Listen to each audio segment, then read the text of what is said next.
जय श्री राधे। मेरी अभी अभी श्री राधा रमन जी मंदिर के एक गोस्वामी पाद जो कि मेरे मित्र हैं उनसे बात हुई है।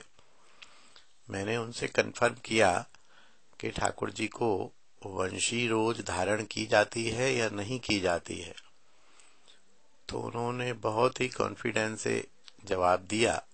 अभी 10-5 दिन पहले उनकी सेवा भी थी, तो बोले बंसी प्रतिदिन धारण कराई जाती है, इसमें कोई संदेह नहीं है। फिर मैंने कहा कभी कभी हमारे पास ऐसे भी चित्र हैं जिनमें हाथ में वंशी नहीं है, तो आप देखेंगे यहीं व्हाट्सएप पर भी ऊपर एक चित्र लगा हुआ है। तो उन्होंने स्पष्टीकरण दिया कि एक तो ओलाई में वंशी नहीं होती है, क्योंकि ओलाई में सारा श्रृंगार वगैरह हट जाता है, और दूसरा उन्होंने ये बताया कि वंशी धारण भले ही न कराई जाए, लेकिन वंशी ठाकुर के निकट में होती है, आसन पर होती है।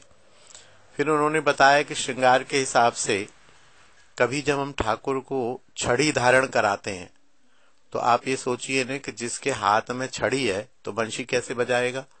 तो इसलिए उनकी वंशी को हम उनकी फेंट में लगा देते हैं, तो वो वंशी के दर्शन नहीं होते हैं, और दर्शन करने वाला समझता है कि आज वंशी धारण नहीं की है, जबकि यह भाव का और प्रैक्टिकल बात है कि छड़ी भी धारण करा दें हाथ में, तो हाथ में व्यक्ति छड़ी लेके चलेगा या बंसी बजाएगा। तो इसलिए कभी कभी दर्शनों में उन्होंने बताया कि ऐसा लगता है कि वंशी धारण नहीं की हुई है, लेकिन वंशी कभी फेंट में होती है, कभी नीचे रखी होती है, कभी वंशी के भी उन्होंने बताया कि अनेक रूप हैं। बोले वंशियां इतनी बड़ी हैं कि वो कभी कभी छड़ी जैसी भी वंशियां हैं, उनको वेणु बोलते हैं। तो वो हम कभी कभी इतनी बड़ी वंशी को भी धारण करा देते हैं, जो आदमी समझता है ये छड़ी है।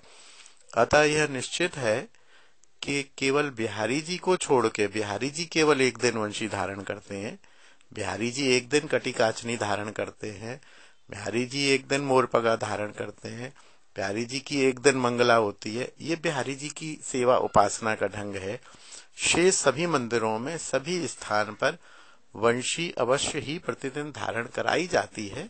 ये अलग बात है कि कभी हाथों में धारण कराई जाती है, कभी फेंट में धारण कराई जाती है, कभी सिंहासन पर धारण कराई जाती है, कभी आगे पीछे और कहीं धारण कराई जाती है। वंशी अवश्य ही होती है। भावपूर्ण दृष्टि से दर्शन करेंगे तो अवश्य वंशी के दर्शन होंगे। जय श्री राधे।